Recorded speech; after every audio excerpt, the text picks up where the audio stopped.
সময় যদি রহমতের ফেরেশতা আসে, আযাবের ফেরেশতা না আসে, জান্নাতের ফেরেশতা আপনাকে নেওয়ার জন্য আসে, তাহলে আপনি কি জান্নাতি। তাহলে তাওহীদের ফল কি? জান্নাত।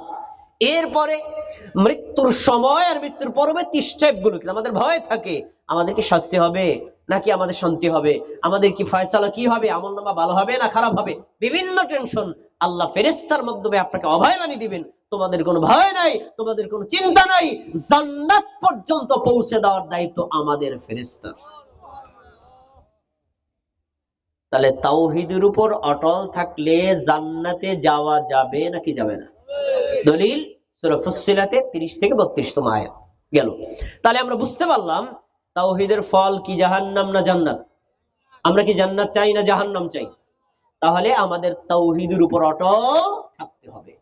এবার তাওহীদ সম্পর্কে একটা কমন আয়াত আপনাদের সবার মুখস্থ হয়ে গেছে। আয়াতটা কি? আল্লাহ সূরা যারিয়াতের 56 নম্বর আয়াতে বলেছেন, ওয়ামা খালাকাতুল জিন্না ওয়াল ইনসা ইল্লা লিয়াবুদুন। আমি জিন জাতি আর মানব জাতি এই দুইটা জাতিকে একমাত্র ইবাদতের জন্য সৃষ্টি করেছি। সেটা কার ইবাদত? একমাত্র আল্লাহর ইবাদতের জন্য সৃষ্টি করেছেন। তাফসীর কারকের মুফাসসিরগণ লিয়াবুদুনের ব্যাখ্যা করেছেন আই লিওয়াহিদুন, আল্লাহর একত্ব প্রতিষ্ঠার জন্য, মানে তাওহীদ প্রতিষ্ঠার জন্য। তাহলে মানুষ সৃষ্টির আসল উদ্দেশ্য তাওহীদ কায়েম করা। ব্যক্তিগত জীবনে, পারিবারিক জীবনে, সামাজিক জীবনে, রাষ্ট্রীয় জীবনে, যতগুলো স্তরে যাবেন প্রত্যেকটা জায়গাতে শিরকের মূলোৎপাটন আর তাওহীদের প্রতিষ্ঠা করার জন্যই আল্লাহ আমাদের সৃষ্টি করেছেন। তাওহীদ মানুষ জীবনের লক্ষ্য, ভিশন আর মিশন। আমি সংক্ষিপ্ত আকারে বললাম, কারণ এই কথাগুলো তো অনেক জটিল, সহজ করে না বলে আপনারা বুঝতে পারবেন না। আমি তাওহীদের অর্থ বলেছি, তাওহীদের পারিভাষিক পরিচয় বলেছি, তারপরে তাওহীদের একটা ফজিলাত কোরআনের আয়াত দিয়ে বললাম। এবার আমরা যাব তাওহীদ কত প্রকার এবং কি কি। তাওহীদ 3 প্রকার। কথাটা সবাই আমার সাথে বলবেন, বলেন তাওহীদ।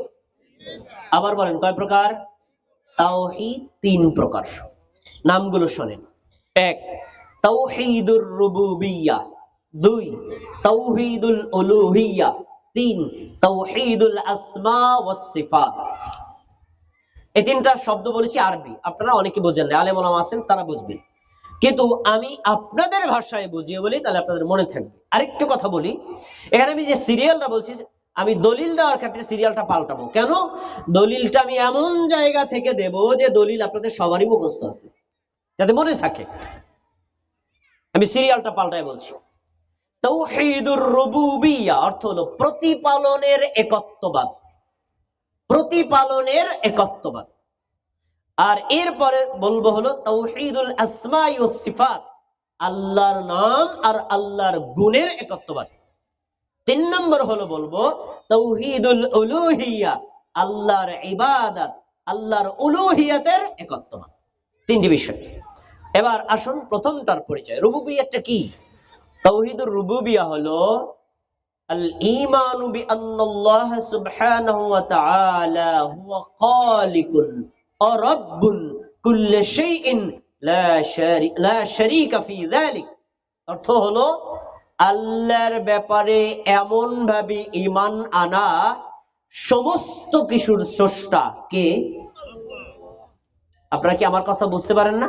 এটা উত্তর দিবেন। সকল কিছুর স্রষ্টা কে?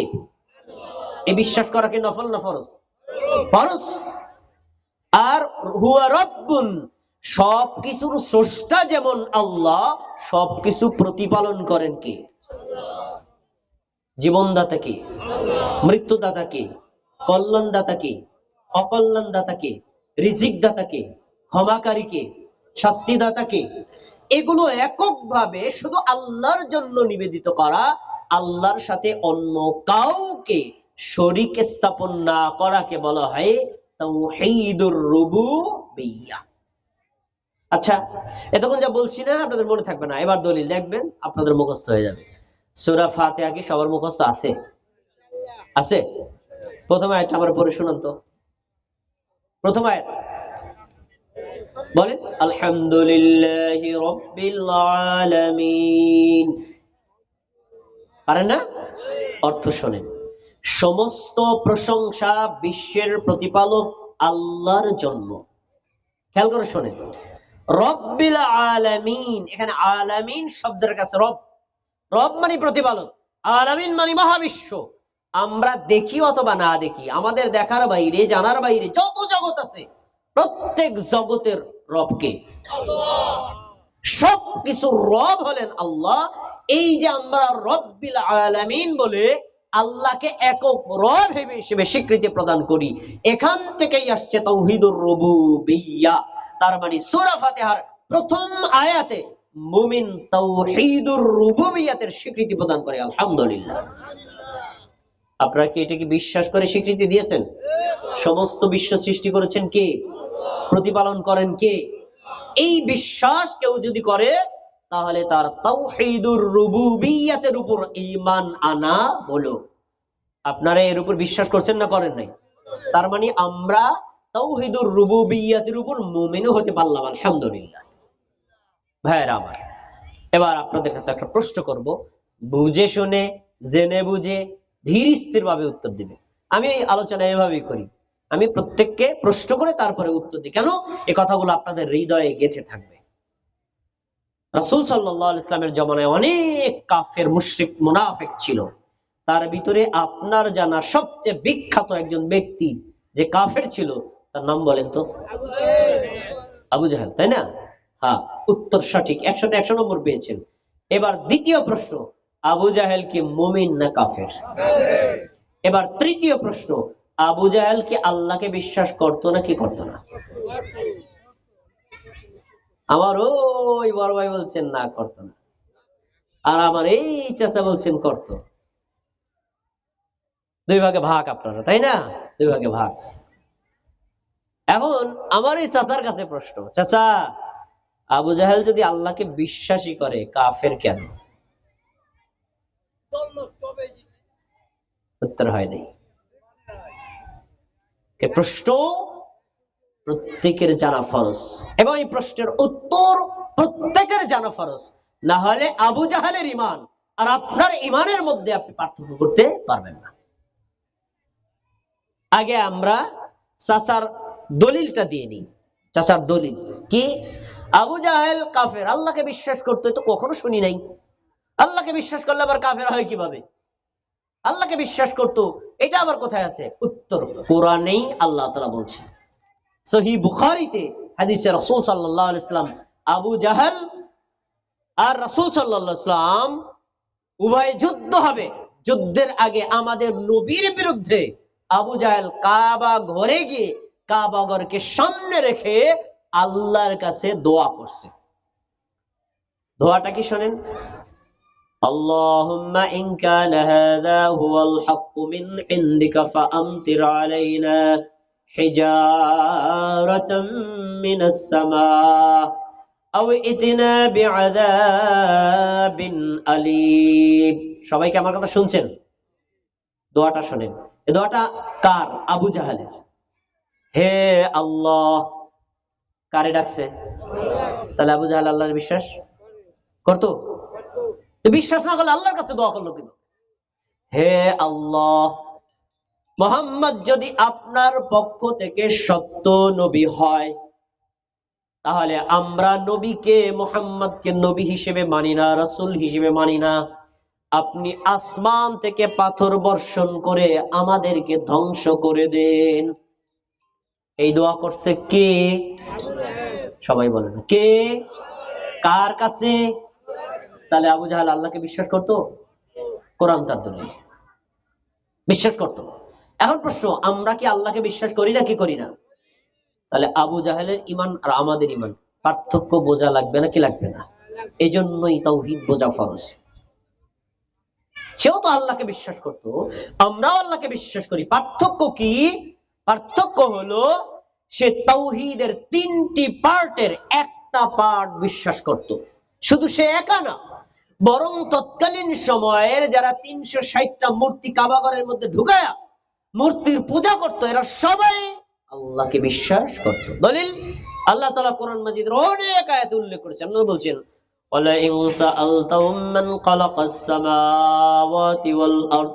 নবী মুহাম্মদ সাল্লাল্লাহু আলাইহি সাল্লাম, তুমি যদি আবু জাহেল, উতবা, শাইবা, মুগীরা, আবু লাহাব এরকম কাফেরদেরকে জিজ্ঞেস করো আসমান সৃষ্টি করেছেন কে? আসমান কে সৃষ্টি করেছেন? আল্লাহ। তাহলে কাফেররাও বলবে আল্লাহ। যদি জিজ্ঞেস করো জমিন সৃষ্টি করেছেন কে, তাহলেও বলবে আল্লাহ। যদি তুমি জিজ্ঞেস করো আসমান থেকে বৃষ্টি বর্ষণ করেন কে, তাহলেও বলবে আল্লাহ। যদি জিজ্ঞেস করো জমিন থেকে ফসল উৎপাদন করেন কে, তাহলেও বলবে আল্লাহ। আল্লাহ বলছেন কি লা ইয়াকুলুন্নাল্লাহ, তারা অবশ্যই বলবে আল্লাহ। তাহলে তৎকালীন সময়ে কাফের, মুশরিক, বেঈমান, মুনাফিক এরা সবাই আল্লাহকে বিশ্বাস করত, তারপরেও তারা মুমিন হতে পারে নাই। কেন? তারা শুধু তাওহীদুর রুবুবিয়্যাতকে স্বীকার করেছে, বাকি দুইটি পাঠ স্বীকার করে নাই। তাওহীদুর রুবুবিয়্যাতের দলিল সূরা ফাতিহার 1 নম্বর আয়াত মনে আছে? আচ্ছা, এবার জান 2 নম্বর তাওহীদুল আসমাই ওয়াস সিফাত। আসমা শব্দটা ইসেম এর বহুবচন। ইসেম মানে নাম, আর আসমা মানে নাম সমূহ। সিফাত এটা এক বচন, বহুবচনে সিফাতুন মানে গুণ সমূহ। নাম সমূহ, গুণ সমূহ। এই নাম কার? আল্লাহ। এই গুণ কার? আল্লাহ। এক কথায় আল্লাহ তাআলা কোরআন মাজিদে যত জায়গায়, আর নবী সাল্লাল্লাহু আলাইহি সাল্লামের বিশুদ্ধ সহিহ হাদিসে যত জায়গায় আল্লাহর যতগুলো নাম, যতগুলো গুণ আল্লাহ এবং আল্লাহ রাসূল উল্লেখ করেছেন, প্রত্যেকটা নাম এবং গুণকে বিনা দ্বিধায়, বিনা সন্দেহে বিশ্বাস করাকে বলা হয় তাওহীদুল আসমা ওয়াস সিফাত। এখানে শর্ত আছে, 4টি শর্ত আপনাকে লাগবে। আল্লাহর নামগুলো বিশ্বাস করতে গেলে, আপনার আল্লাহর গুণগুলো বিশ্বাস করতে গেলে 4টা শর্ত লাগবে। 1 নম্বর, আল্লাহ যেভাবে বলেছেন ওইভাবেই বলা, ওইভাবে বিশ্বাস করা, কোনো পরিবর্তন করা যাবে না। 1। 2 নম্বর, ওয়ালা তা'তিলিন, আল্লাহর কোন নাম, কোন গুণ আপনি অস্বীকার করতে পারবেন না। 3 নম্বর, ওয়ালা তাকয়িফিন, আল্লাহর কোন নাম এবং কোন গুণের সাথে সৃষ্টির কারো সাথে আপনি তুলনাও করতে পারবেন না, আর ধরনও বর্ণনা করতে পারবেন না। উদাহরণ দিচ্ছি, তাহলে বুঝতে সহজ হবে। আচ্ছা, আমরা কি দেখি নাকি দেখি না? আল্লাহ কি দেখে না? আল্লাহও দেখেন, আমরাও দেখি। আল্লাহর দেখা আমাদের দেখা এক না আলাদা? পার্থক্যটা কি দেখেন আমি বলি। এই পর্দার ওই পাশে এই ইনস্ট্যান্ট কি আছে আমরা বলতে পারবো না, আল্লাহ পারে না? এই পর্দা কি আল্লাহর দেখাকে আড়াল করতে পারে? তাহলে আমাদের দেখার সীমাবদ্ধতা আছে, আল্লাহর দেখার কোনো সীমা, আমাদের জানার মধ্যে সীমাবদ্ধতা আছে, আল্লাহর জানার মধ্যে কোনো সীমাবদ্ধতা নাই। আমাদের শক্তির সীমাবদ্ধতা আছে, আল্লাহর শক্তির কোনো সীমাবদ্ধতা নাই। এজন্য আল্লাহর যতগুলো নাম আছে, গুণ আছে, সব প্রত্যেকটা নাম এবং গুণ আল্লাহর মতোই করে বিশ্বাস করতে হবে, আমাদের সৃষ্টির কারোর সাথে তুলনা করা যাবে না। এই বিশ্বাস করাকে বলা হয় তাওহীদুল আসমাই ওয়াস সিফাত। এতক্ষণ কথা জটিল, অনেকে বুঝেন না, এবার দলিল নেই মনে থাকবে। সূরা ফাতিহার 2 নম্বর আয়াত কি মুখস্থ আছে? মুখস্থ আছে? বলেন আমার সাথে, বলেন আর রহমানির রহিম। বলেন 3 নম্বর আয়াতটা বলেন মালিকি ইয়াউমিদ্দিন। এই যে 2টা আয়াত বললাম না, এখানে আল্লাহর 3টা নাম আর 3টা গুণ আছে। 1 আর রহমান, আল্লাহ হলেন দয়ালু।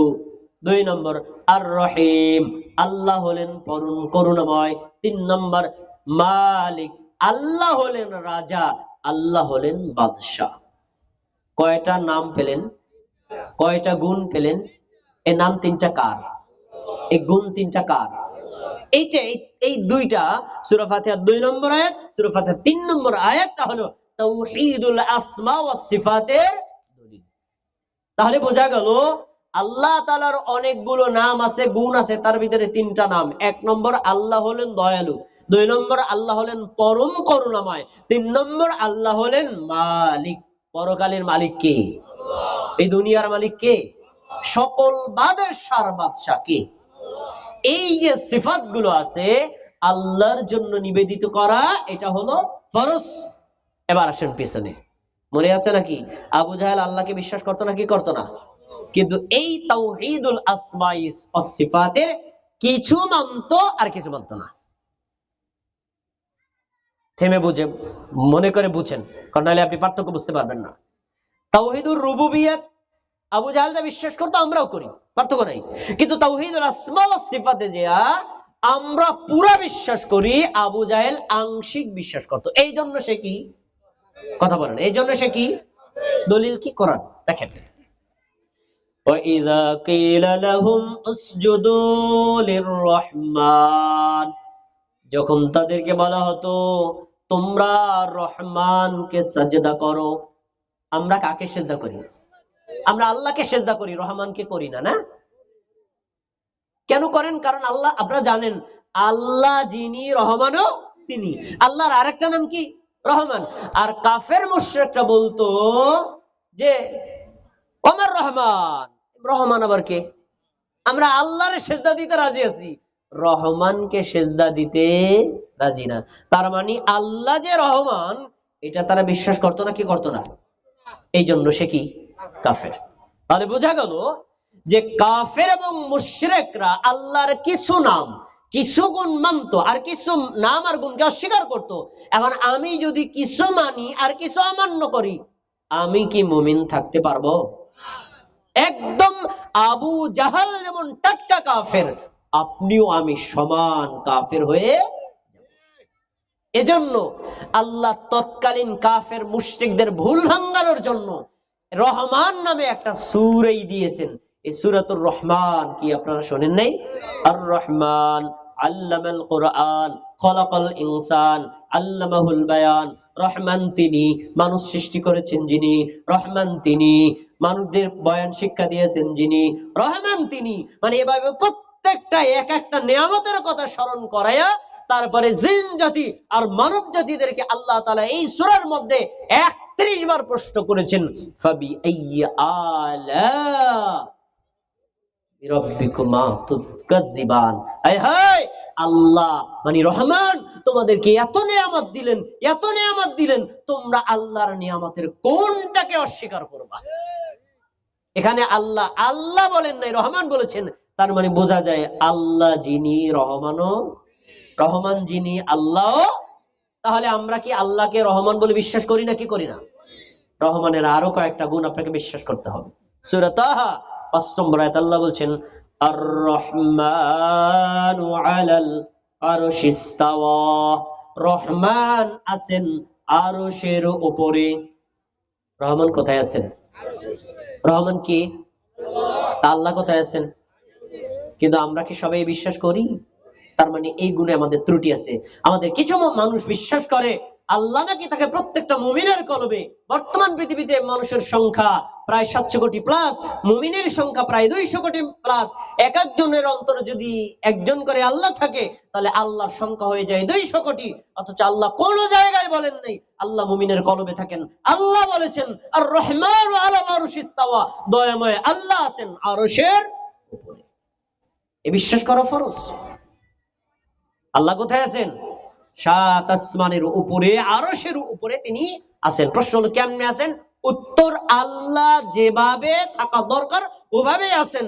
এই কথা আল্লাহ কোথাও বলেন নাই, আমরা এই বিষয়ে কোনো ব্যাখ্যাও দিব না। আল্লাহ যেভাবে বলছেন ওইভাবে বিশ্বাস করা হলো তাওহীদুল আসমা ওয়াস সিফাত।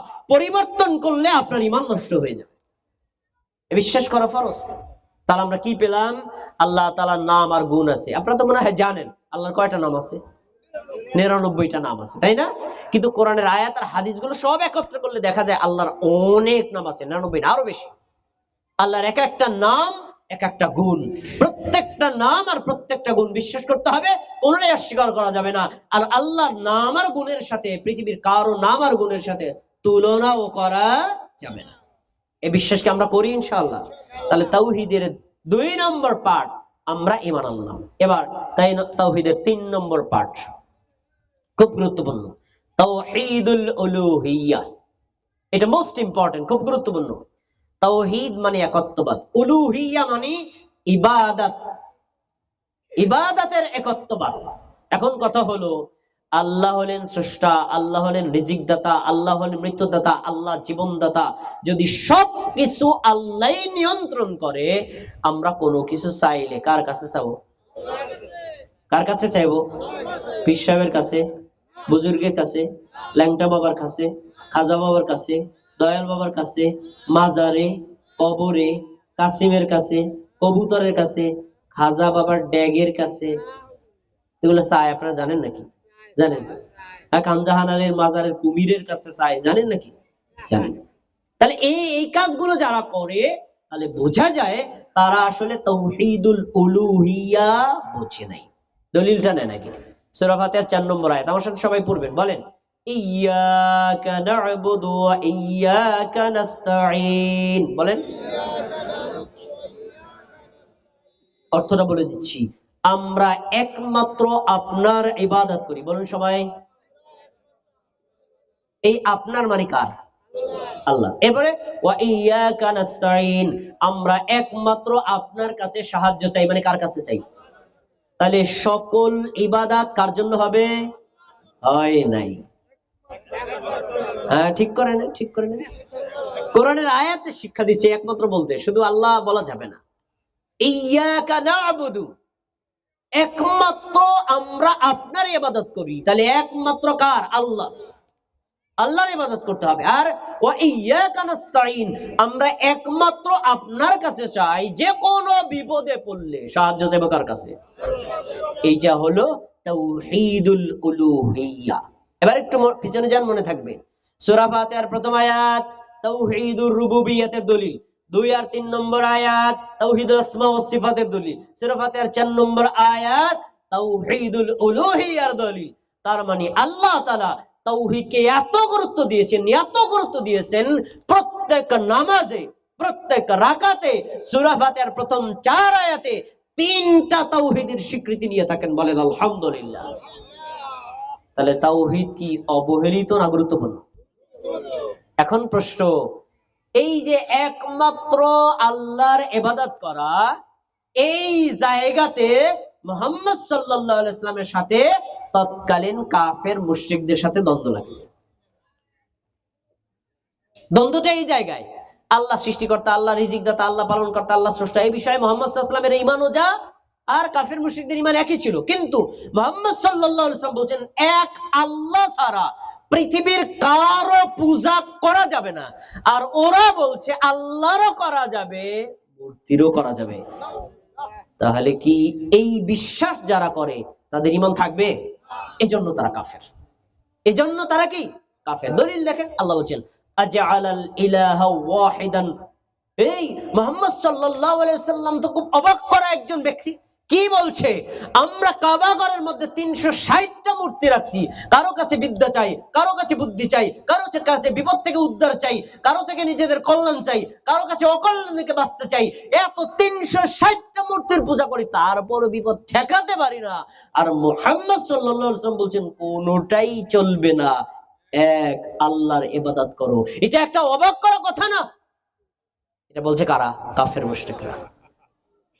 তার মানে তৎকালীন কাফের মুশরিকরা আল্লাহকে বিশ্বাস করত, কিন্তু যাবতীয় ইবাদত যে আল্লাহর জন্য করতে হবে, এই বিষয়ে তারা বিশ্বাস না করার কারণে মুহাম্মদ সাল্লাল্লাহু আলাইহি ওয়াসাল্লাম, সাহাবীগণ ছিলেন মুমিন, আর তৎকালীন কাফের আর মুশরিকরা ছিল কি?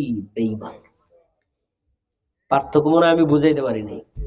জটিল কথা তো, এর ভিতরে কোনো সুর নাই, ছন্দ নাই, গল্প নাই, হাসি নাই, কৌতুক নাই, এজন্য আপনাদের বোঝানো মুশকিল। তাওহীদুল উলুহিয়া, এটা হলো ইসলামের সবচেয়ে গুরুত্বপূর্ণ পাঠ। এখন প্রশ্ন হলো, তাওহীদুল উলুহিয়া, এক আল্লাহর ইবাদত করতে হবে, তার দলিল কি? এটা দলিল আপনাদের সবারই মুখস্থ আছে।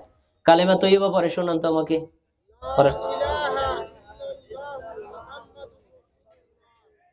কালিমাতুত তৈয়বা, তাই না? কালিমাতুত তৈয়বার প্রথম বাক্যটা থেকে লা ইলাহা ইল্লাল্লাহ। তৎকালীন সময়ে কাফের মুশরিকরা আল্লাহকে মানত, কিন্তু লা ইলাহা ইল্লাল্লাহ এইটা মানত না। লা ইলাহা ইল্লাল্লাহ এটা তারা মানত না। এজন্য তারা লা ইলাহা ইল্লাল্লাহ বলতে অস্বীকার করেছে, অথচ এটার মধ্যে তাওহীদ আছে। কি আছে? লা ইলাহা, নেই কোন ইলাহ, মানে আল্লাহ ছাড়া কারো ইবাদত করা যাবে না। আগে সকল তাগুতকে, সকল কিছুকে অস্বীকার করতে হবে, তারপরে বলতে হবে ইল্লাল্লাহ, একমাত্র আল্লাহই ইবাদত করতে হবে। এটা তারা স্বীকৃতি দিত না। এজন্য ইসলামী শরিয়াতে 4টি কালেমার মধ্যে সবচেয়ে দামি কালেমা হলো কালিমাতুত তাইয়্যিবা বা কালিমাতুত তাওহীদ, লা ইলাহা ইল্লাল্লাহ। দেখেন আপনাদের মনে পড়ে কিনা, আমি একটু মনে করাই দিচ্ছি। রাসূলুল্লাহ সাল্লাল্লাহু আলাইহি ওয়াসাল্লামের চাচা আবু তালিব, তিনি অসুস্থ হলেন। আবু তালিবকে মুহাম্মদ সাল্লাল্লাহু আলাইহি ওয়াসাল্লামকে সবচেয়ে বেশি সাহায্য করেছে, সহযোগিতা করেছে, নিরাপত্তা দিয়েছে, তাকে নিজের বাড়িতে রেখেছে, নিজের বাড়িতে খেতে দিয়েছে, সেই ব্যক্তির নাম হলো আবু তালিব। নিজের বাবার চাইতে বেশি নিরাপত্তা দিয়েছে। সেই আবু তালিব অসুস্থ হলো। আমার দিক তাকায় কথা শুনতে হবে। আবু তালিব অসুস্থ হলো, রাসূল সাল্লাল্লাহু আলাইহি ওয়াসাল্লাম আবু তালিবকে দেখতে গেলেন। গিয়ে দেখছেন মুহাম্মদ সাল্লাল্লাহু আলাইহি ওয়াসাল্লাম যাওয়ার আগে সেখানে আছে আবু জাহাল, উতবা, শাইবা, মুগীরা আর উবাই ইবনে খালফ, এরকম বড় বড় কাফের লিডাররা আবু তালিবকে দেখতে গেছে। খেয়াল করে শুনুন, কাফেররা পাশে বসা, শোয়া আছে কে? তার চাচা আবু তালিব। ওই মুহূর্তে আমাদের নবী বলছেন, ইয়া আম্মি কুল লা ইলাহা ইল্লাল্লাহ, হে আমার চাচা আপনি বলেন লা ইলাহা ইল্লাল্লাহ। কি বাক্য বলতে বলছে বলেন তো? এই বাক্যটা বলেন, বললে কি হবে? ফজিলত বলছেন, কালিমাতান আশহাদু লাকা বিহা ইনদাল্লাহি ইয়াউমাল কিয়ামাহ। আমার শ্রদ্ধেয় চাচা, আপনি যদি এখন লা ইলাহা ইল্লাল্লাহ পড়েন, এরপরে যদি আপনার মৃত্যু হয়, কিয়ামতের দিন আমি নবী আপনার জন্য আল্লাহর কাছে সাক্ষ্য দিব, আল্লাহ আমার চাচা মৃত্যুর আগে লা ইলাহা ইল্লাল্লাহ বলেছেন, তার সব পাপ ক্ষমা করে তুমি আল্লাহ তাকে জান্নাতুল ফেরদাউস দিয়ে দাও। আশহাদু লাকা, আমি নবী নিজে আপনার জন্য সাক্ষী দেব। নবী যদি সাক্ষী দেয়, জান্নাতের কোনো ভুল ত্রুটি হবে নাকি? কোনো মিস হওয়ার সুযোগ আছে? নাই। তো তিনি বলছেন আমি সাক্ষ্য দিব। এই কথা যখন বলেছে না, একটু কথা এখানে বলে রাখি, পৃথিবীর সমস্ত মানুষ যদি মুমিন হতে চায়, শুধু লা ইলাহা ইল্লাল্লাহ বলে মুমিন হতে পারবে না। বলতে হবে কি? কালিমা শাহাদাত, আশহাদু আল্লা ইলাহা ইল্লাল্লাহ ওয়া আশহাদু আন্না মুহাম্মাদান আবদুহু ওয়া রাসূলুহু। কেন? প্রথম অংশ তাওহীদের স্বীকৃতি, দ্বিতীয় অংশ তাওহীদুর রিসালাতের স্বীকৃতি। প্রথম অংশ দ্বারা আল্লাহ একক, এটা বেশি বোঝায়, আর দ্বিতীয় অংশ দ্বারা ইবাদত করতে হবে নবী মুহাম্মদ সাল্লাল্লাহু আলাইহি ওয়াসাল্লাম, এটা বোঝায়। তো কেউ যদি শুধু আল্লাহকে মানে, মুহাম্মদকে না মানে, মুমিন থাকবে? মুমিন থাকবে? এজন্য আপনি যদি মুমিন হতে চান, শুধু লা ইলাহা ইল্লাল্লাহ বললে হবে না। কিন্তু পৃথিবীর মধ্যে একজন মাত্র ব্যক্তিকে আমাদের অফার দিয়েছিলেন, আপনার মুহাম্মাদুর রাসূলুল্লাহ বলা লাগবে না, আপনি শুধু বলেন লা ইলাহা ইল্লাল্লাহ। একটা প্রশ্ন আসতে পারে, কেন তার মুহাম্মাদুর রাসূলুল্লাহ বলা লাগবে না? এর কারণ কি? আমি বুঝাইয়া বলি। এই যে ইনি আমার প্রায় বাবার সমতুল্য, কাছাকাছি বয়স। খেয়াল করে শুনুন, এখন আমি আমার বাবা চাচারা যদি বলি আমার মাওলানা সাহেব বলে ডাকবেন, জিনিসটা কি ভালো হয়েছে? এটা গৌরব অহংকারের লক্ষণ না? আমি যত বড় আল্লামাতুদ দার হই না কেন, আমি আমার ছেলের কাছে, চাচার কাছে ভাইয়ের বেটা, ছেলে, ওখানে মাওলানা না। তো মুহাম্মদ সাল্লাল্লাহু আলাইহি সাল্লাম তিনি হলেন আল্লাহর নবী আর রাসূল। তার চাচাকে যদি বলেন, আপনি বলেন মুহাম্মদ আল্লাহর বান্দা এবং রাসূল, তাহলে নিজের আত্মগরিমা প্রকাশ করা হয়। এজন্য তিনি বলছেন আমার স্বীকৃতি আপনার দেওয়াই লাগবে না, আপনি শুধু বলেন লা ইলাহা ইল্লাল্লাহ। সুবহানাল্লাহ বলবেন না? অফারটা কি ভালো না খারাপ? চমৎকার অফার। এটা পাওয়ার পরে আবু তালিবের মনটা একটু গলে গেছে যে ঠিক আছে, মারা হতো যাব, লা ইলাহা ইল্লাল্লাহ বলি, সমস্যা কি? মুড যখন পরিবর্তন হয়েছে, পাশে বসা আছে কে মনে আসেনি? বলেন, নাম বলেন, কি আছে? আবু জাহাল আছে, ঠিক আছে। যখন দেখছে লা ইলাহা ইল্লাল্লাহ বলে মুমিন মুসলমান হয়ে যাবে, তখন এই আবু জাহাল বলছে, ক্বালা আবু জাহলিন ইয়া আবা তালিব আতারগাবু আন মিল্লাতি আব্দুল মুত্তালিব, হে আবু তালিব, আপনি কি আপনার বাপ দাদার ধর্ম থেকে বিমুখ হয়ে যাবেন? আবার শোনেন, আতারগাবু আন মিল্লাতি আব্দুল মুত্তালিব, আপনি কি আপনার বাপ দাদা মানে আব্দুল মুত্তালিবের ধর্ম ছেড়ে দিবেন? তারা তো মূর্তি পূজা করত, তারা তো কবর পূজা করত, তারা তো মাজার পূজা করত, তারা তো ব্যক্তি পূজা করত, তারা তো স্থান পূজা করত, আপনি এগুলো ছেড়ে দিয়ে আপনার ভাই বেটা ধর্ম গ্রহণ করবেন? এ কথা যখন বলেছে তখন আবার আবু তালেবের মনে একটা না না না না, বাপ দাদা ধর্ম ছেড়ে দেওয়া যাবে না।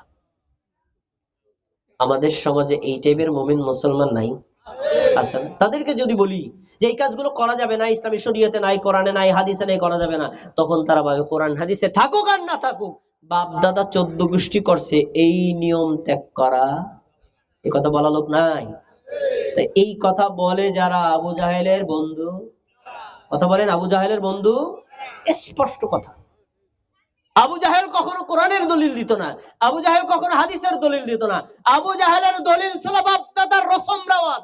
আজকের জমিনেও যে সকল মুমিন মুসলমান বলে নতুন নতুন কোরআন হাদিস এগুলো মানতে রাজি না, বরং বাপ দাদাকে যা করতে দেখেছি, যা পেয়েছি তাই করব, এর বাইরে আমরা করব না, এই চাচা বাপ দাদা 14 গোষ্ঠী মুসলমান হলেও সে আসলে এখনো মুসলমান হতে পারে নাই, সে আবু জাহেলের চাচাতো ভাই।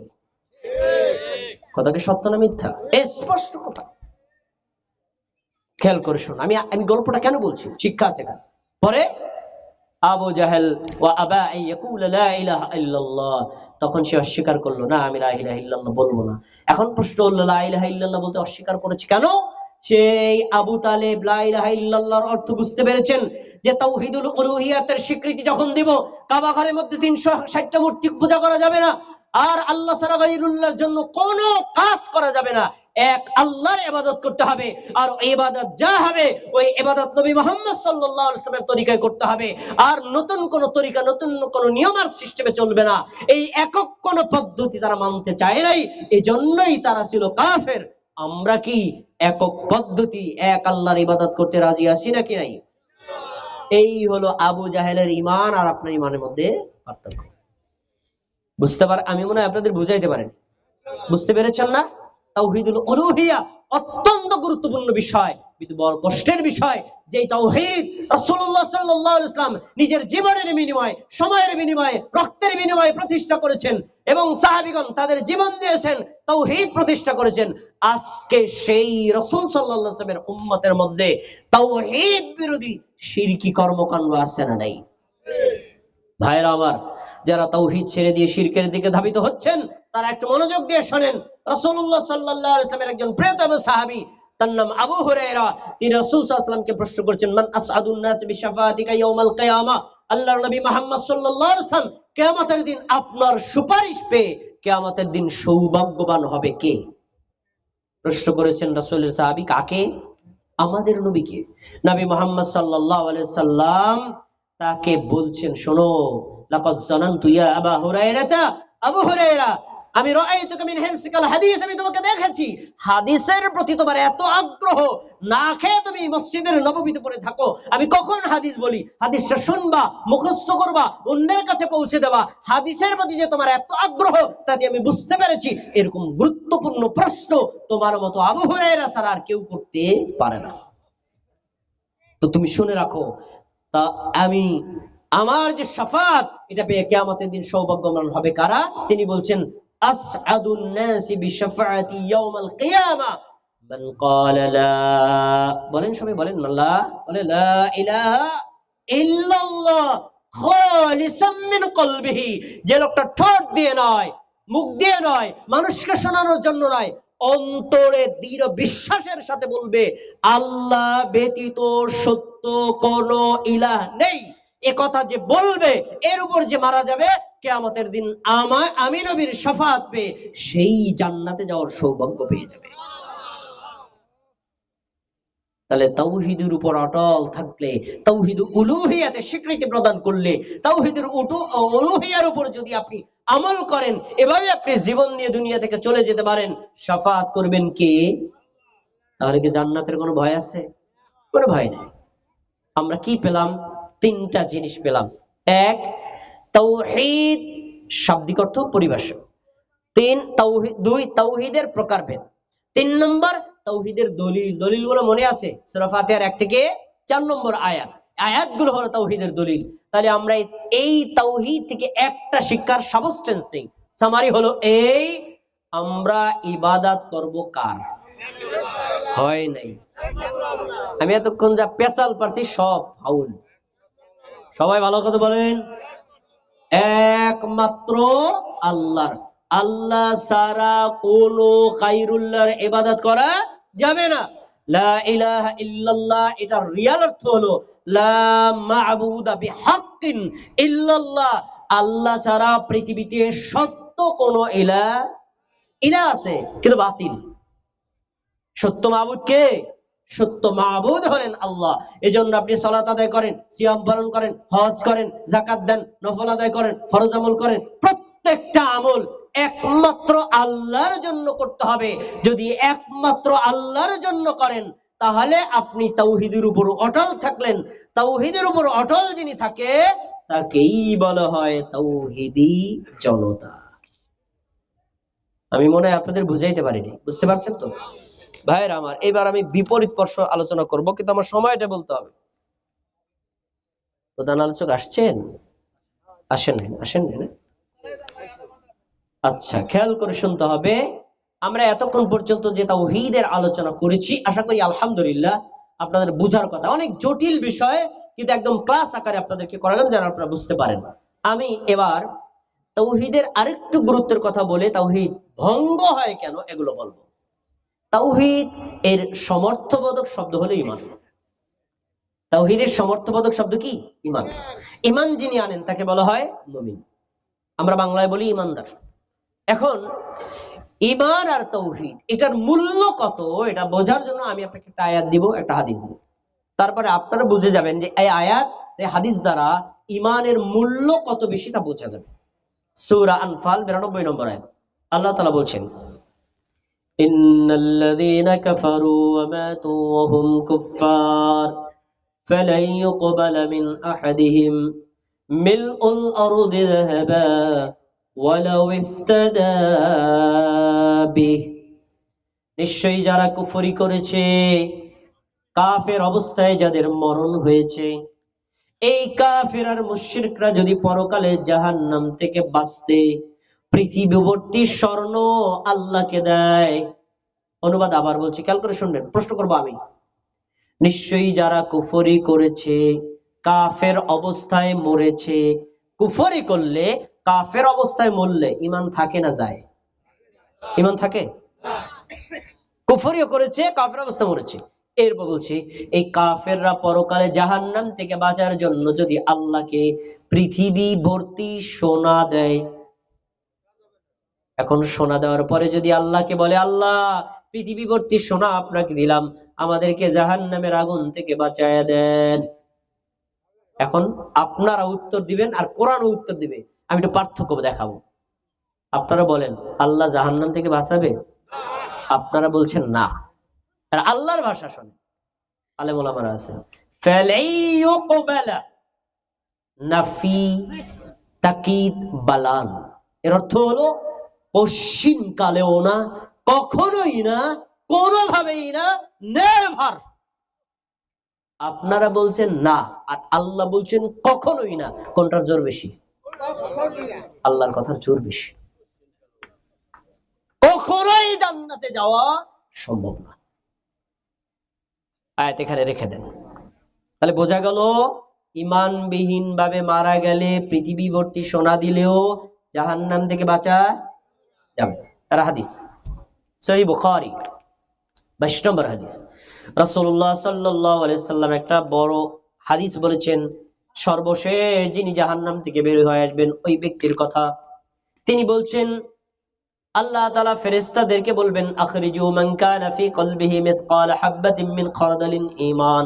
আবার ফেরেশতারা জাহান্নামের মধ্যে যাও, জাহান্নামের মধ্যে গিয়ে দেখবা যাদের অন্তরের মধ্যে সরিষা দানা পরিমাণ ঈমান আছে। একটা সরিষার ওজন 1 কেজি না? কয় কেজি হবে? একটা সরিষা দানা পরিমাণ ঈমান আছে। এরকম হয়, আর বেশি থাকলে তো তারা জাহান্নাম থেকে বের করবাই। এর সর্বনিম্ন একটা সরিষা দানা পরিমাণ যার ঈমান আছে, জাহান্নাম থেকে বের করে আনবা। বলেন সুবহানাল্লাহ। এর উল্টা ধরেন, সরিষা দানা পরিমাণ ইমান নাই, সে কোথায় থাকবে? জাহান্নামে থাকবে, বের করতে পারবা না। সরিষা দানা পরিমাণ আছে, বের করে আনো। আচ্ছা, আনার পরে এদেরকে যখন বের করা হবে, একদম জ্বলে পুড়ে অঙ্গার হয়ে গেছে, তখন আল্লাহ বলবেন এদের শরীর উপর পানি ঢেলে দাও। আমরা গ্রামের ভাষা ছোটবেলায় বলতাম আবে হায়াত। আবে হায়াত মানে জীবন সঞ্জীবনী করার পানি ঢেলে দাও, ঢেলে দিবে। তো রাসূল সাল্লাল্লাহু আলাইহি ওয়াসাল্লাম বলছে, যখন তাকে পানি ঢালা হবে তখন সে আবার নতুন করে জীবন লাভ করবে। সুবহানাল্লাহ, সাবেক মানুষ হয়ে যাবে, সাবেক মানুষ হয়ে যাবে। আচ্ছা, এবার আল্লাহ তাআলা বলবেন এবার তাকে জান্নাতে প্রবেশ করায় দাও। সুবহানাল্লাহ। আগের আয়াত মনে আছে? হাদিস তো বললাম, দেখি আপনাদের মনে থাকে কিনা। এই যে শেষের যে ব্যক্তি জাহান্নাম থেকে বের করলো, সে আল্লাহর কাছে কি দিছিল? একটা সরিষা দানা পরিমাণ ঈমান। আর আগে যারা কুফরি অবস্থায় মারা গেছে তাদের ঈমান নাই, কিন্তু পৃথিবীবর্তী সোনা আল্লাহকে দিছে। আল্লাহ কি বলছেন? গ্রহণ করা হবে। আয়াত আর হাদিস এর একত্র করে কি বোঝা যায়? কিয়ামতের দিন কেউ যদি ঈমানবিহীন ভাবে মারা যায়, সমগ্র দুনিয়া ভর্তি সোনা আল্লাহকে দিয়ে জাহান্নাম থেকে মুক্তি পাবে না। কিন্তু কেউ যদি একটা সরিষা দানা পরিমাণ ঈমান দিতে পারে, আল্লাহ তাকে জাহান্নাম থেকে বের করে জান্নাত দিয়ে দিবেন। এই আয়াত আর হাদিস স্পষ্ট প্রমাণ করে সমগ্র পৃথিবী ভর্তি সোনার মূল্য যা, একটা সরিষা দানা পরিমাণ ঈমান এর দাম অনেক কম না? পিছনে যুবক ভাইরা আমার কথা মনে হয় বুঝে নাই। একটা সরিষা দানা পরিমাণ ঈমান মূল্য সমগ্র দুনিয়া পরিমাণ সোনার চাইতেও বেশি। এর নাম ঈমান, এর নাম তাওহীদ। একজন মুমিনের জীবনে ঈমানের চাইতে শ্রেষ্ঠ কোন সম্পদ হতে পারে না। পরকালে জাহান্নাম থেকে মুক্তি পাবেন, জান্নাতে যাবেন যে হাতিয়ার দিয়ে, হাতিয়ারের নাম তাওহীদ, হাতিয়ারের নাম ঈমান। ঈমান যদি ঠিক না থাকে, তাওহীদ যদি ঠিক না থাকে, পরকালে আপনি আর আমি যত বড় আল্লামা হই, জাহান্নাম থেকে বাঁচা যাবে না।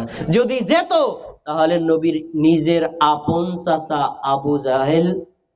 আবু তালেবও জাহান্নাম থেকে মুক্তি পেত, পায় নাই।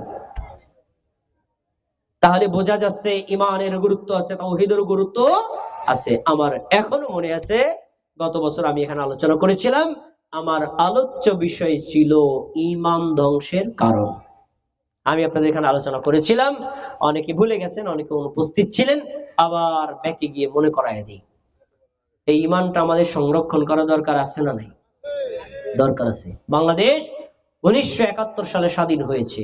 স্বাধীন হওয়ার পরে যদি বিজিবি বাহিনী গঠন করে, সেনা বাহিনী যারা আছে সৈন্যবাহিনী গঠন করে এই মানে সীমান্ত স্থানে পাহারা দেওয়ার ব্যবস্থা না করত, ভিন্ন দেশ, প্রতিবেশী দেশ বাংলাদেশটিকে গিলে খেত, আর ভিন্ন দেশ থেকে ইয়াবা বিভিন্ন অর্থ জিনিস পাচার করে বাংলাদেশের যুবকদেরকে নষ্ট করে ফেলতো।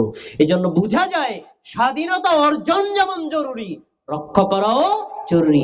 ঈমান শুধু আনলেই হবে না, ঈমান কিন্তু ধ্বংস হয়ে যায়, ঈমানকে রক্ষা করাটাও জরুরি।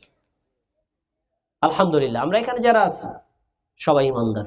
আমাদের ঈমানগুলো সংরক্ষণ করা দরকার আছে না নাই? অনেকে ভাবতে পারেন ঈমান আবার যায় কিভাবে? ঈমান আবার যায় কিভাবে? ঈমান যেভাবে যায় তার একটা উদাহরণ নেন। আমি ওযু করেছি, মসজিদে ঢুকবো, মসজিদে ঢোকার আগে যদি আমার পেছনের রাস্তা দিয়ে বায়ু বের হয়ে যায়, ওযু আছে না গেছে? গেছে কেমনে বুঝলেন? তাহলে ওযু যেভাবে হয় ওযু আবার যায়। আমি নামাজে দাঁড়াইছি আল্লাহু আকবার বলে, একটা মোবাইল আসছে, আমি মোবাইলে ফোনটা ডাইন হাত দিয়ে রিসিভ করে বলতাম ভাই নামাজে আছি, পরে কথা বলেন। মোবাইল পকেটে রেখে দিয়ে আবার নামাজ চালায় দিছি। নামাজ কি আছে না ভেঙে গেছে? ওযু যেভাবে ভাঙ্গে আর নামাজ যেভাবে ভাঙ্গে, মুমিন মুসলমান জেনে রাখো, ঈমান আনার পরে আবার ঈমানও ভাঙ্গে। কি কারণে ভাঙ্গে তা যদি তুমি না জানো, তোমার শ্রেষ্ঠ সম্পদ ঈমান তুমি সংরক্ষণই করতে পারবে না। আসুন এক নজরে বলে দিচ্ছি যে সকল কারণে আপনার ঈমান ধ্বংস হবে। ১ নম্বর শিরিক করা, ২ নম্বর কুফরি করা, ৩ নম্বর নেফাকি করা, ৪ নম্বর বিদআত করা। ৪টি অপরাধ যদি কেউ করে তাহলে তার ঈমান ধ্বংস হয়ে যাবে। এই ঈমানবিহীন ব্যক্তি পরকালে যার দুনিয়াবি যত আমলে আল্লাহর কাছে রিপ্লেস করুক, একটা আমল দিয়েও জাহান্নাম থেকে মুক্তি পাবে না। শিরিক কাকে বলে? শিরিক আরবি শব্দ, শিরিক শব্দের অর্থ অংশীদার স্থাপন করা। এর বাংলা অর্থ হলো অংশী স্থাপন করা। আর শিরিক যিনি করে তাকে বলা হয় মুশরিক। আর কুফর কাকে বলে? কুফর মানে অস্বীকার করা। যে কাজটা করে তাকে বলা হয় কাফির। নিফাক হলো কপটতা, এই কাজটা যে করে তাকে বলা হয় মুনাফিক। আর বিদআত অর্থ নতুন আবিষ্কার করা, ধর্মের মধ্যে যে নতুন আবিষ্কার করে তাকে বলা হয় বেদাতি। তার মানে মুশরিক, মুনাফিক, কাফির আর বেদাতি জান্নাতে যেতে কেন? তার ঈমান নেই। তাহলে আমরা এই 4টা অপরাধ করব না ছাড়বো? এই 4 অপরাধ করব না ছাড়বো? কেন করব? আমাদের ঈমানকে সংরক্ষণ করার জন্য। কারণ ঈমান আমাদের জীবনের সবচেয়ে মূল্যবান সম্পদ, এটাকে সংরক্ষণ করতে হবে। আসুন এই 4টি বিষয়ের প্রথম অংশটা আপনার সামনে পেশ করছি, সেটা হলো শিরিক। তাওহীদের বিপরীত হলো শিরিক। শিরিক এটা আরবি শব্দ, শিন রা কাফ, শিরকুন শব্দের অর্থ হলো অংশী স্থাপন করা। কিন্তু শিরকের আরো অনেকগুলো অর্থ আছে। শিরকের আরেকটা অর্থ হলো আল্লাহর সমকক্ষ বানানো, মানে নির্দল, আল্লাহর সমকক্ষ বানিয়ে দেওয়া। শিরিক কাকে বলে? এক এক আলেম এক এক সংজ্ঞা দিয়েছেন। আমি আলেমদের সংজ্ঞা সব বাদ, আসুন সরাসরি আমার নবীর সংজ্ঞা নেব। সহিহ বুখারীর হাদিস, রাসূলুল্লাহ সাল্লাল্লাহু আলাইহি ওয়াসাল্লামের সাহাবী আব্দুল্লাহ ইবনে মাসউদ রাদিয়াল্লাহু আনহু বলেন, সাআলতুন নবী সাল্লাল্লাহু আলাইহি ওয়াসাল্লাম আইয়ু যামবি আযমু ইনদাল্লাহ। আমি নিজে আল্লাহর নবীকে প্রশ্ন করলাম, আল্লাহর নবী, আল্লাহর কাছে সবচেয়ে ভয়ঙ্কর অপরাধ কোনটা? আল্লাহর কাছে সবচেয়ে বড় অপরাধ কোনটা জানা লাগবে না? জানা লাগবে তো। আমাদের সমাজে কিছু মানুষ বলে আল্লাহর কাছে সবচেয়ে বড় অপরাধ হলো কোরআন না জানা। এটা আহলে কোরআনের বয়ান না।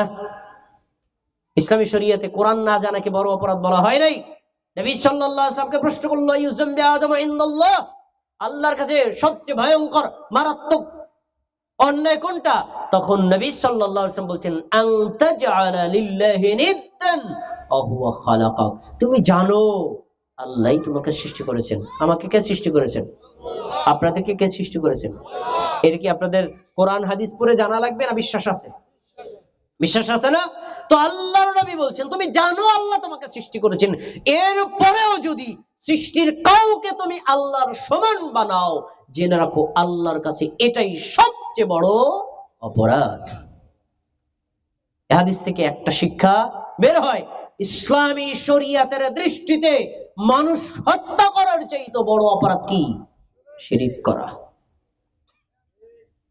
আর এই হাদিস থেকে এই শিক্ষাটা পাওয়া যায়, শিরিক কাকে বলে? উত্তর, আল্লাহর নাম, আল্লাহর গুণ, আল্লাহর সিফাত, আল্লাহর কোন একটা দৃষ্টিকোণ থেকে সৃষ্টিকে যদি আল্লাহর সমান মনে করা হয়, সমতুল্য বানানো হয়, এর নামই হলো শিরিক। সৃষ্টির কোনো কিছু আল্লাহর মতো আছে ভাই? আছে? কোন দিক থেকেই নাই। এজন্য সৃষ্টির কোনো কিছুকে আল্লাহর লেভেলে নেওয়া যাবে না। যদি নেন তাহলে এটার শিরিক হবে। এবার আসুন শিরকের প্রকার। শিরিক 3 প্রকার, শিরকুল আকবার, শিরকুল আসগর, শিরকুল খাফি। কয় প্রকার বললাম? ক্লাস করাচ্ছি, প্রত্যেকে ভালো করে বুঝে যাবেন যদি আমার কথাগুলো মনোযোগ দিয়ে শোনেন। শিরকুল আকবার বড় শিরিক, শিরকুল আসগর ছোট শিরিক, শিরকুল খাফি গোপন শিরিক। শিরকুল আকবারটা কি? শিরকুল আকবার হলো যে পাপের মধ্যে 4টা বৈশিষ্ট্য পাওয়া যাবে, এটাকে বলা হবে শিরকুল আকবার। একটু কথা বলতে হবে। কয়টা বৈশিষ্ট্য? পিছনে যুবক বাইরে বলে না, কয় বৈশিষ্ট্য? 4টা বৈশিষ্ট্য। বৈশিষ্ট্যগুলো মনে রাখেন। 1 নম্বর হলো যেই পাপ করলে অতীতের কোনো আমল থাকে না, সব আমল পুড়ে ছাই হয়ে যায়। 1 নম্বর বৈশিষ্ট্য। 2 নম্বর, যেই পাপ করলে ওই ব্যক্তির জন্য জান্নাত হারাম হয়ে যায়। 3 নম্বর, যেই পাপ করলে তার জন্য জাহান্নাম ফরজ হয়ে যায়। 4 নম্বর, যেই পাপ করে তাওবা বিহীন ভাবে মৃত্যুবরণ করলে কখনোই ক্ষমা করা হয় না। কয়টা বলছি? খেয়াল করে শুনুন, আবার শুনুন, আবার শুনুন। যেই পাপ করলে অতীতের আমল নষ্ট হয়, বুঝায় বলছি। আমার বয়স ধরেন 40 বছর, আমি 15 বছর থেকে যদি ইবাদত শুরু করি, তাহলে 15 বছর বাদ দেন, 40 থেকে থাকে কয় বছর? 25 বছর।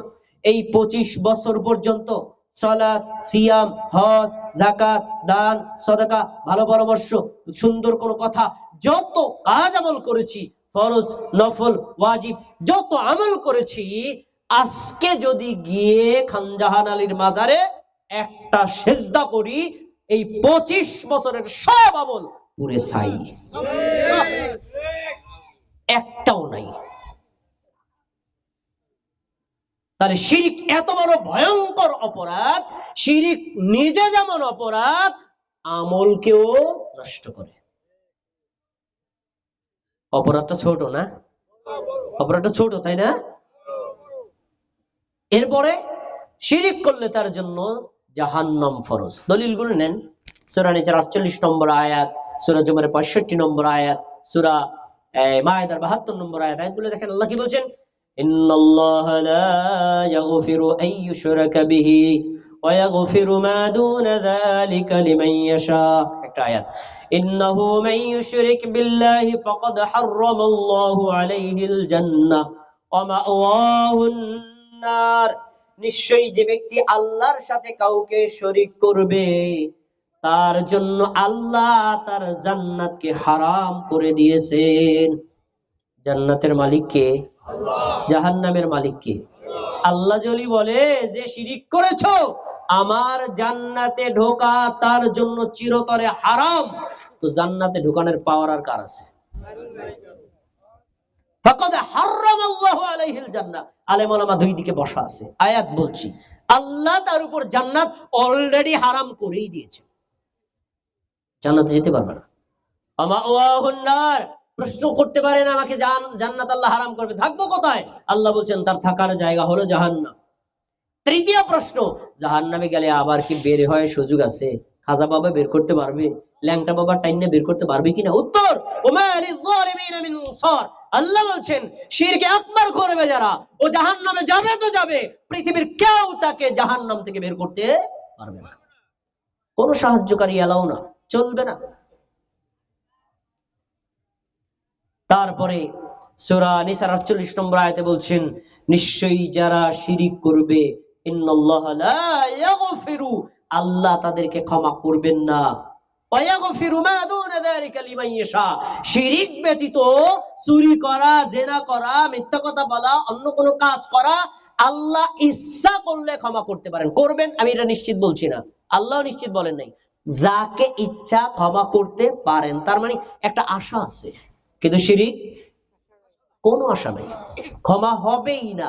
আল্লাহ জোর দিয়ে বলেছেন, ইন্নাল্লাহা লা ইয়াগফিরু, নিশ্চয় আল্লাহ ক্ষমা করবেন না। তারপরে বলছেন, ওয়া ইউশরিক বিল্লাহ ফাকাদ ইফতারা ইসমান আযীমা। যারা আল্লাহর সাথে শরীক করে, ওরা আল্লাহর উপর চরম মিথ্যা অপবাদ দেয়, কারণ আল্লাহর কোনো শরীক নাই, আর আপনি বানায় দিবেন। তাহলে আপনি কিভাবে আল্লাহর উপর মিথ্যা অপবাদ দিলেন? এটাও আলাদা একটা ভয়ঙ্কর অপরাধ। প্রিয় ভাইয়ের আমার, শিরিক সবচেয়ে বড় জুলুম। জুলুম মানে অপরাধ। মানুষের জমি জোর করে খাওয়া, মিথ্যা কথা বলা, কারো মাথায় মারি দেওয়া, কাউকে পিস্তল দিয়ে গুলি করে হত্যা করা। কয়েকদিন আগে ওসমান হাদিকে হত্যা করা হয়েছে না? এগুলো জুলুম, এগুলো অপরাধ। কিন্তু এই সকল অপরাধের মধ্যে সবচেয়ে বড় অপরাধ কি? শিরিক। এজন্য আল্লাহ রাব্বুল আলামিন লোকমান আলাইহিস সালাতু ওয়াস সালাম তার নিজের সন্তানকে উপদেশ দিচ্ছেন, ওয়াজ করছেন।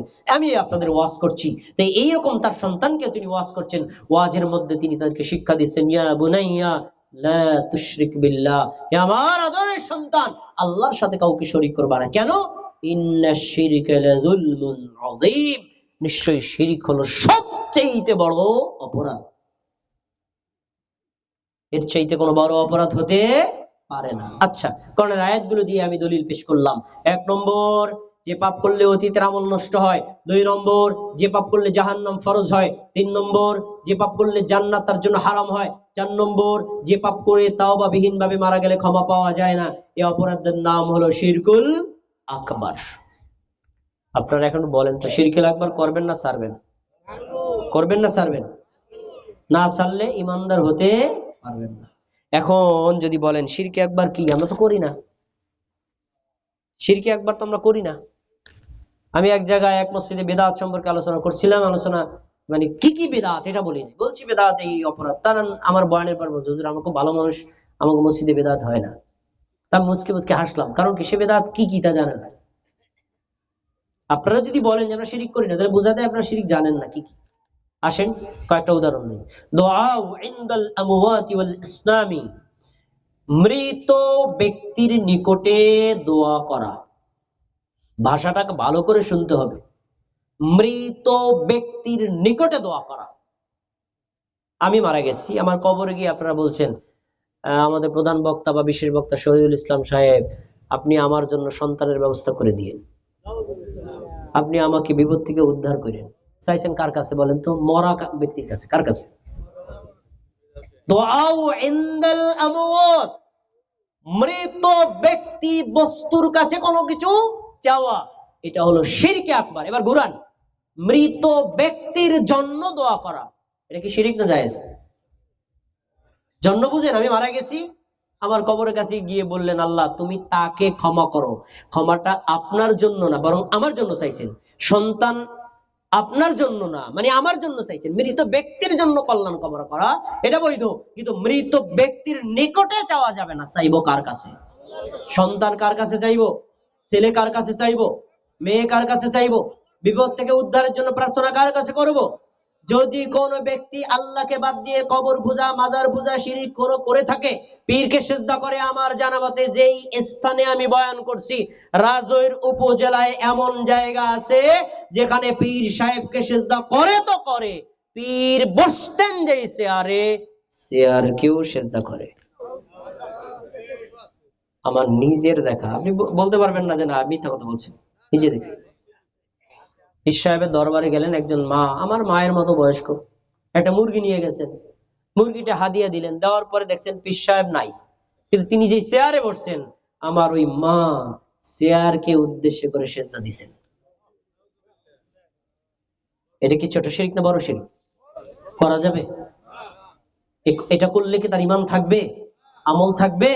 তা দুআউ ইনদাল আমওয়াত, শুনুন, মুহাম্মদ সাল্লাল্লাহু আলাইহি ওয়াসাল্লামের কবরে গিয়েও মুহাম্মদ সাল্লাল্লাহু আলাইহি ওয়াসাল্লামের কাছে সন্তান চাওয়া যাবে না। এক আল্লাহ ছাড়া পৃথিবীর অন্য কারো কাছে যদি আপনি প্রার্থনা করেন, তাহলে এটা শিরকে আকবার হবে। আপনার নাম আব্দুল্লাহ আব্দুর রহমান হলেও ইসলাম থেকে বোল্ড আউট হয়ে যাওয়া লাগবে। আমরা কি এই পাপ করবো না ছাড়বো? ছাড়তে রাজি আছি না ইনশাআল্লাহ? এটা 2 নম্বর, ওয়াল ইস্তিগাসু বিহিম, তার কাছে চাইলাম না, কিন্তু তার ওসিলা দিয়ে চাইলাম। আমার জানা মতে এক পীরের দরবার আছে, একটা পাথর রাখা, পাথর রাখা, তো পাথরে গিয়ে দুধ ঢালে, দুধ দিয়ে পাথরটা ধৌত করে, তারপরে সে এখান থেকে কল্যাণ অকল্যাণ প্রত্যাশা করে। অনেকের যদি সন্তান না হয়, বিয়ের পর 5-7 বছর হয়ে গেছে, তো 1 বোতল দুধ নিয়ে যায়, তারপর ওই পাথরে দুধ ঢালে, অতঃপর বলে যে পাথরের দরবার কাছে দোয়া করে, আমাকে সন্তান দিয়ে। তাহলে পাথরকে সে আল্লাহ বানাই দিছে। সন্তান চাইতে হবে কার কাছে? চাইছে কার কাছে? কি সেটা গায়রুল্লাহর ইবাদত হয় নাই? শিরকে আকবার। কারা করছে? মুমিন মুসলমানরা করছে। কারা করছে? আমার নিজের চোখে দেখা, আমি দেখলাম একজন বৃদ্ধ চাচা, বয়স তার 70 বছর, তার সাথে তার স্ত্রী এবং তার সন্তান, তার একটা মেয়ে গেছে 16 বছর বয়স, বিবাহযোগ্য, সে মেয়েটাকে নিয়ে গেল, সাথে আরেকটা ছেলে আছে বয়স 7 থেকে 8 বছর। এবার প্রথমে গিয়ে পীর সাহেবের কবরকে বাবা এবং তার স্ত্রী দুইজনে সেজদা করলো, ছেলে আর মেয়ে দাঁড়ায় রয়েছে, বাবার কাহিনী দেখে। ওনারা সেজদা থেকে ওঠার পর কাছে সেজদা দে, সেজদা দে, তারপরে ওই ছেলেটাও সেজদা দিল, মেয়েটাও সেজদা দিল। আমার নিজের 2 চোখ দিয়ে দেখা, এভাবে কবরকে সেজদা করে যারা, ইমানদার থাকতে পারবে না। আমরা কি এই শিরকগুলো করবো না ছাড়বো? কঠিন করে বলতেছি, তাই না? আমরা কষ্ট পাচ্ছি না, বুঝতে পারছি। না বুঝে আলহামদুলিল্লাহ আল্লাহ তাআলা এখন তওবা করবেন, ভালো করে দিবেন, আল্লাহ ক্ষমা করে দিবেন। অপরাধ আমরা করতে পারি, কিন্তু এখন যখন বুঝবেন তখন আল্লাহর কাছে তওবা করবেন, আল্লাহ না জেনে করেছি। আল্লাহ তাআলা অত্যন্ত দয়াময়, আপনি যত অপরাধ করেন যদি আল্লাহর কাছে তওবা করেন, ক্ষমা করার মালিক কে? অবশ্যই আল্লাহ ক্ষমা করবে। এরকম শিরকে আকবরের সাথে আমরা জড়িত ছিলাম, আমরা এখন থেকে শিরক গুলো ছেড়ে দেবো তো ইনশাআল্লাহ। কিছু নজিরা পেশ করলাম, এবার আসুন শিরকে আসগর, ছোট শিরক। ছোট শিরক মানে ছোট শিরক কোরআনুল কারীম এবং হাদিসে যে পাপগুলোকে শিরক বলে আখ্যায়িত করা হয়েছে, লাইসা মিন জিনসিল আকবার, কিন্তু এগুলো শিরকে আকবরের অন্তর্ভুক্ত নয়। এই পাপগুলো যদি আমি করি তাহলে এটাতে আপনার ঈমান নষ্ট হবে না, ইসলাম থেকে বের হয়ে যাবেন না, কিন্তু তারপরও এটা কবিরা গুনাহ হবে, আপনার তাওহীদ, আপনার ঈমান পূর্ণ হবে না। এটাকে বলা হয় শিরকুল আসগর। আসুন কয়েকটা শিরকে আসগর শোনাই। নবী সাল্লাল্লাহু আলাইহি ওয়াসাল্লাম বলেছেন, মান হালাফা বিগাইরিল্লাহ ফাকাদ আশরাকা, যে ব্যক্তি আল্লাহ ব্যতীত অন্য কোন ব্যক্তি, বস্তু, স্থানের নামে শপথ করলো সে শিরিক করলো। আমার চাচি আর এক চাচি থেকে এক বাটি লবণ ধার নিছে, তো পরে 2 দিন পরে সে বলছে, বন্ডি বস লবণটা ধার দিন না, দিছি তো, না দেও নাই, ঝগড়া লেগে গেছে। এবার বলে আমার মেয়ের মাথায় হাত দিয়ে বললাম, আমি মেয়ের মাথায় কসম করে বললাম আমি লবণ দিয়ে দিছি। কি করছে বলেন তো এবার? কি করছে? শিরিক করছে। এক আল্লাহ ছাড়া অন্য কারো নামে শপথ করা যাবে না। মসজিদে আমরা সবাই ঢুকলাম, একটা মোবাইল হারায় গেছে, তো একজন ব্যক্তির ওই ব্যক্তির উপর সন্দেহ আছে, ওইটা আমার পাশে ছিল, মোবাইলটা সে নিল কিনা, তো জিজ্ঞেস ভাই জিজ্ঞেস তুমি মোবাইলটা নিছে কিনা, সে বলছে ভাইয়া আমি মসজিদ ধরে বললাম আমি মোবাইল নেই নেই, আমি কোরআন ধরে বলছি মোবাইল নেই নেই। শিরক। এক আল্লাহ ছাড়া অন্য কোনো কিছুতেই শপথ করতে পারবেন না। বলবেন আমি মোবাইল নেন, আলহামদুলিল্লাহ, আপনি বলবেন আল্লাহর কসম করে বলছি আমি মোবাইল নেই। আর আল্লাহর কসম করে মিথ্যা কথা বললেও বিশ্বাস করতে হবে, কিছু করার নেই। মিথ্যা কথা বললে সে কি অপরাধ ছোট করছে না বড় করছে? বড় করছে। আল্লাহ ছাড়া অন্য কারো নামে শপথ করা যাবে না। শিরক করলে, কয়েকদিন আগে দেখলাম এক ব্যক্তি, বাংলাদেশের পরিচিত লোক, বলছে শহীদের রক্তের কসম। এটাও শিরক। রক্ত মাখলুক, খালেকের নামে শপথ করতে হবে, কিন্তু আল্লাহ তাআলা মাখলুকের নামে শপথ করতে পারেন। আল্লাহ বলছেন তিন ফলের কসম, ওয়াল আসর, সময়ের কসম, আর আল্লাহ সৃষ্টির রনের নামে কসম করেছেন। কিন্তু আমরা যারা সৃষ্টি, আমরা যারা মানুষ, আমরা আল্লাহ ছাড়া কোন গায়রুল্লাহর নামে শপথ করতে পারবো না। করলে কি হবে? শিরক। এরপরে রাসূল বলছেন, লা তাকুলু মা শা আল্লাহ ওয়া শাআ ফুলান, আল্লাহ যা চেয়েছেন তা হয়েছে, আর তুমি যা চাইছো তা হয়েছে। ভাষাটা খেয়াল করে শোনেন, আল্লাহ যা চেয়েছেন আর তুমি যা চাইছো, তার মানে আল্লাহ 50 আপনি 50। কাজের ক্ষেত্রে আপনি 50 আল্লাহ 50, এই শরীক করে দিলাম কারে? আল্লাহর সাথে আপনাকে। কি বলছেন? এটা বলবো না কারণ তাহলে আল্লাহর সাথে অমুককে শরীক করা হয়, বরং বাল কুলু, তোমরা বলো মা শা আল্লাহ সুম্মা শাআ ফুলান, আল্লাহ যা চেয়েছেন তাই হয়েছে, অথবা তুমি যাই চাইছো। তার মানে আল্লাহটা চূড়ান্ত, তোমারটা অপশনাল। সৃষ্টি আর স্রষ্টার মধ্যে পার্থক্য রাখতে হবে। যদি আপনি সৃষ্টিকে স্রষ্টার লেভেলে নিয়ে যান তাহলে এটা শিরক হবে। এই শিরক কি করা যাবে? করা যাবে না। অনেকে আছে, আমার এই সন্তানটা না থাকলে না খাই মারা যাইত, আমার এই গাড়িটা যদি না থাকতো তাহলে আমি তো দৈনন্দিন বাজার করতে পারতাম না, দৈনিক 3 কেজি দুধ দেয়। এরকম আমরা শব্দ বলি না? বলি তো। এটা শিরক বলা যাবে না। এক আল্লাহর উপর নির্ভর করতে হবে। আল্লাহ ছাড়া গায়রুল্লাহর নামে যখন আপনি শব্দগুলো বলবেন তখন এটা শিরকে আসগর হবে। আর এটা শিরকে আসগর হলেও কবিরা গুনার অন্তর্ভুক্ত, যা আপনার তাওহীদকে পরিপূর্ণ করবে না, আপনার ঈমানকেও পরিপূর্ণ করবে না।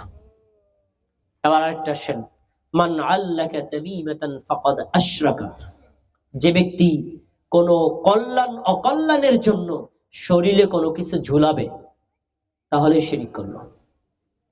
যেমন তাবিজ দেওয়া, কবজ দেওয়া, তাগা দেওয়া, কাইতুন দেওয়া, সাদা সুতা দেওয়া, মাজারের সুতা দেওয়া, বিভিন্ন দরবারের সুতা দেওয়া, দেখছেন আপনারা? দেখছেন? এক লোক আসছে এক দরবার থেকে, ভাই লাল সুতাটা অমুক দরবারের, টাকা পয়সা দেওয়া লাগবে না। নিলেন, কয়ে এখন খুশি হয়ে কিছু দিলে দেন। আপনি 5 টাকা দিয়ে দিচ্ছেন। তো দেখবেন অনেক মানুষের হাতে হলুদ সুতা লাল সুতা বাঁধা। কেন? কারণ দরবারের সুতা কিছু কল্যাণ অকল্যাণ হতে পারে। কোন কল্যাণ অকল্যাণের প্রত্যাশায় যদি আপনি শরীরে কিছু ঝুলান, আপনি শিরিক করলেন। তিনি কি বলছেন? মান আল্লাকা শাইআন ফাকাদ উকিলা ইলাইহি। সূরা নাসাইর হাদিস, নবী সাল্লাল্লাহু আলাইহি ওয়াসাল্লাম বলছেন, কেউ যদি শরীরে কোনো কিছু ঝুলায় কল্যাণ অকল্যাণের প্রত্যাশায়, তাহলে সে আল্লাহর সাথে শিরিক করলো, এবং এই কারণে আল্লাহ তার উপর নির্ভর করে দিবেন, যা ওই তাবিজে তোরে বাঁচাইবে, আল্লাহ বাঁচাইবে না। ওই সুতায় তোরে বাঁচাইবে, আল্লাহ বাঁচাইবে না। সুতায় কি রক্ষা করতে পারে? পারে না। এজন্য লাল সুতা হলুদ সুতা কোনো কিছু দেওয়া যাবে না। দেওয়ার উদ্দেশ্য ভিন্ন হতে পারে। যেমন আমাদের সমাজের মা বোনদেরকে বলতে দেখা যায়, একটা ছেলে 7 বছর বয়স, তো আর মাজায় কোনো টাকা নাই, খালি খালি মাজা কেন, একটা টাকা দিয়ে দে। কেউ যদি তার লাঠি দেয় তাহলে ক্ষতি হবে। এখন যদি মাজায় তাগা থাকে, ক্ষতি থেকে বেঁচে যাবে। তো ক্ষতি থেকে বাঁচাইলো তাগা, এই বিশ্বাস কি? শিরক। কেউ যদি অন্য কোনো প্রয়োজনে, মনে করেন অনেক শিশুদের পেশাব দূরে চেটে যায়, এই জন্য প্যান্ট আটকানোর জন্য একটা টাকা দেয়, জায়েজ, সমস্যা নাই। চাবি রাখার জন্য দেন, জায়েজ। কিন্তু যদি মনে করেন এই তাগায় আপনাকে কোন কল্যাণ করবে অকল্যাণ করবে, তাহলে রাসূল সাল্লাল্লাহু আলাইহি ওয়াসাল্লামের হাদিস, মান আল্লাকা শাইআন ফাকাদ উকিলা ইলাইহি ওয়া মান আল্লাকা তামিমাতান ফাকাদ আশরাকা, যে ব্যক্তি শরীরে কোনো কিছু ঝুলাবে তাহলে সে শিরক করবে। মুসনাদে আহমদের একটা হাদিস মনে করাই দিচ্ছি আপনাকে। রাসূলুল্লাহ সাল্লাল্লাহু আলাইহি ওয়াসাল্লামের কাছে 10 জন সাহাবী এসেছেন। এরা সাহাবী আগে ছিলেন না, কাফের মুশরিক ছিলেন, আসছেন ঈমান আনার জন্য। রাসূল সাল্লাল্লাহু আলাইহি ওয়াসাল্লামের কাছে বায়াত হবেন, হয়ে মুসলমান হবেন। নবী সাল্লাল্লাহু আলাইহি ওয়াসাল্লাম 10 জনের মধ্যে 9 জনের হাতে হাত রেখে কালেমা শাহাদাত পড়ায় মুসলমান বানাইছেন। একজনকে কালেমা শাহাদাত পড়ে মুসলমান বানাননি, অথচ লোকটা মুসলমান হতে চায়। বাকি 9 জন বলছে, আল্লাহ রাসূল একসাথে 10 জন আসলাম, আবার 10 জন একসাথে ফিরে যাব, আমাদের 9 জন মুসলমান বানালেন, ওই লোকটারে বানালেন না কেন?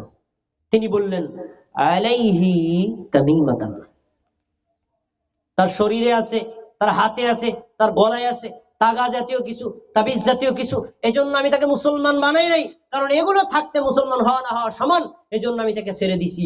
ওই লোকটা অপমানে সাথে সাথে তার হাতের ভিতরে টান দেয়া এই টাকাটা ছিঁড়ে ফেল, বলছে, আল্লাহ রাসূল আপনি আমাকে মুসলমান বানাই দেন। সুবহানাল্লাহ।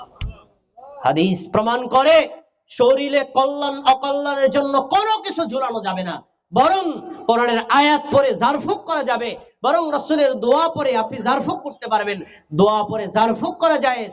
কিন্তু আপনি ওই যে সকল তাবিজ লটকানো এগুলো পড়ে আপনারা যে বিভিন্ন কল্যাণ অকল্যাণ প্রত্যাশা করেন, ইসলামী শরীয়তে এগুলো নিষিদ্ধ করা হয়েছে, এগুলো শিরকে আসগর। আমরা কি এই কাজগুলো ছাড়বো না? দেখবেন এখান থেকে রাজৈরে আমার মা নতুন সন্তান হয়েছে, বয়স 7 দিন, সন্তানকে নিয়ে মাদারীপুর হাসপাতালে যাবে। যাওয়ার সময় শাশুড়ি বলছে, এই পকেটের ভিতরে একটা পেঁয়াজ লয়ে যা। এরকম বলে নাকি? বলে না? একটা রসুন নিয়ে যা। কেন? অকল্যাণ অকল্যাণ হতে পারে, পথে কোনো ভূত প্রেত থাকতে পারে। এই যে রসুন পেঁয়াজের মাধ্যমে তার ভূত প্রেত থেকে বাঁচানোর প্রত্যাশা, এটা শিরক। কল্যাণ দিতে পারে কে? অকল্যাণ দেয় কে? কিন্তু অকল্যাণ থেকে রক্ষাও করে কে? এই জন্য সকল ক্ষেত্রে আল্লাহর কাছেই আমরা প্রত্যাশা করব। আল্লাহ আমাদের তৌফিক দান করুন। আজকের মাহফিলের প্রধান বক্তা আগমন করছেন, বলে লিল্লাহি তাকবীর। আজকের মাহফিলের প্রধান বক্তার আগমন, শুভেচ্ছা রাজৈরবাসীর পক্ষ থেকে, শুভেচ্ছা আদর্শ গ্রামের পক্ষ থেকে, শুভেচ্ছা অত্র মসজিদের পক্ষ থেকে, শুভেচ্ছা স্বাগতম মাহফিল কর্তৃপক্ষের পক্ষ থেকে, শুভেচ্ছা স্বাগতম। আল্লাহ তাআলা তাকে নেক হায়াত দান করুক এবং আপনাদের জন্য উপকারী কিছু কথা বলার তৌফিক দান করুন। তিনি চলে এসেছেন, এবার আর কথা আমি বাড়াবো না, সব শেষ। শিরকে খফি, গোপন শিরক, খুব ভয়ানক। নবী সাল্লাল্লাহু আলাইহি ওয়াসাল্লাম সাহাবীদেরকে বলছেন, শোনো, দাজ্জালের চাইতে ভয়ঙ্কর একটা ফিতনা তোমাদের জন্য আছে, আমি কি তোমাদেরকে বলে দিব না? সাহাবীরা বলছেন, আল্লাহ রাসূল, দাজ্জাল অত্যন্ত ভয়ঙ্কর, যে মানুষের ঈমানকে ছিনিয়ে নেবে, এর চাইতে ভয়ঙ্কর ফিতনা কি আছে? তিনি বললেন, শোনো, তার নাম হলো শিরকে আসগর, শিরকে খফি, গোপন শিরিক। সেটা কি? রিয়া ওয়াস সুমআ, মানুষকে দেখানোর জন্য ইবাদত করা, মানুষকে শোনানোর জন্য ইবাদত করা। তো কেউ যদি মানুষকে শোনানো এবং দেখানোর জন্য ইবাদত করে, সে ইবাদত করবে, সময় যাবে, শ্রম যাবে, টাকা যাবে, কিন্তু সে এই ইবাদতের মাধ্যমে আল্লাহর কাছে নেকি তো পাবেই না, পাল্টা শিরিক হবে, অপরাধ হবে। একটা দৃষ্টান্ত নবী সাল্লাল্লাহু আলাইহি ওয়াসাল্লাম পেশ করেছেন। তিনি বলছেন, তোমাদের মধ্যে একজন ব্যক্তি সালাতে দাঁড়াইছে, মানে নামাজ পড়ছে। আমাদের একটু তাকায় শোনেন, আমি আল্লাহু আকবার বলে যে নামাজ পড়ি, নামাজে দাঁড়ানোর পরে তখন আমার দৃষ্টি থাকে কোথায়? সাজদার দিকে। ডানে বামে লোক থাকলে দেখা যায় না? দেখা যায় না? এই যে প্রধান বক্তা আমাদের তাকায় আছে, মনে করেন আমি এইভাবে নামাজ পড়ছি। এখন আমি ভাবলাম আমি আজকের মাহফিলের বিশেষ বক্তা, প্রধান বক্তা, আমার বক্তব্য, আমার নামাজ দেখছেন, আমি যদি নামাজটা সুন্দর না করি তাহলে কেমন হবে? তিনি যতক্ষণ আমার দিক তাকায় আছেন, নামাজ সুন্দর করলাম, তিনি ওখান থেকে উঠে চলে গেছেন, নামাজ তাড়াহুড়া করলাম, নামাজ কয় ভাগে ভাগ হয়ে গেছে। সুন্দর করছি কার জন্য? প্রধান বক্তার জন্য। আর তাড়াহুড়া করছি আল্লাহর জন্য। ইবাদত কয় ভাগে ভাগ হয়েছে? এর নাম হলো শিরকে খফি, ভয়ঙ্কর শিরিক। এ ধরনের শিরকে আমরা বহু আলেমরাও জড়িত আছি। এজন্য সকল ক্ষেত্রে ইবাদত দেখুক অথবা নাই দেখুক, ফরজ হোক অথবা নফল হোক, যে যাই মন্তব্য করুক না কেন, ইবাদত একমাত্র কার জন্য করব? করব তো ইনশাআল্লাহ। আমরা যদি যাবতীয় শিরিক থেকে মুক্ত থেকে এক আল্লাহর জন্য ইবাদত করতে পারি, আল্লাহ তাবারাকা ওয়া তাআলা আমাদেরকে জাহান্নাম থেকে মুক্ত করে জান্নাতের ফয়সালা করতে পারেন। আজকে শিরক এবং তাওহীদ প্রসঙ্গে যে কথাগুলো বলেছি, আল্লাহ তাআলা আমাদের সবাইকে স্মরণ রেখে আমল করার তৌফিক দান করুন। আমিন। আসসালামু আলাইকুম ওয়া রাহমাতুল্লাহি ওয়া বারাকাতুহু।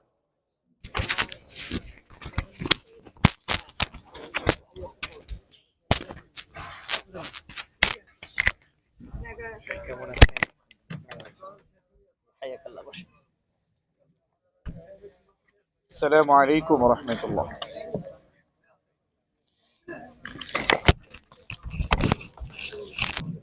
আলহামদুলিল্লাহ,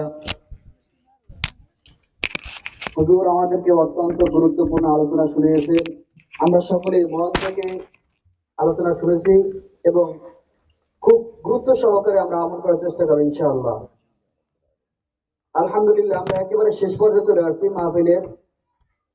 আমাদের প্রধান বক্তা স্টেজে চলে আসছেন। আমরা অল্প কিছুক্ষণের মধ্যে আপনাদেরকে ছেড়ে দেব। আজকে প্রধান বক্তা বয়ান করার একটু আগ মুহূর্তে আমাদেরকে মুক্তাসার কয়েক মিনিট একটু আলোচনা করবেন, কয়েকটি কথা বলেন, আপনার সঙ্গে একটু পরিচয় হবেন। আমাদের মাদারীপুর 2 আসনের সংসদ সদস্য পদপ্রার্থী, আটদলীয় জোটের সমঝোতা প্রার্থী হিসেবে এখনো যেহেতু আপনাদের কাছে পরিচিত হবেন, আপনারা পরিচয় নেবেন। এখন আপনাদের সামনে মুক্তাসার আলোচনা করবেন হযরত মাওলানা মুফতি আব্দুল সুবহান খান। السلام عليكم ورحمة الله وبركاته. أعوذ بالله من الشيطان الرجيم. بسم الله الرحمن الرحيم. يا أيها الذين آمنوا قوا أنفسكم وأهليكم نارا. قال رسول الله صلى الله عليه وسلم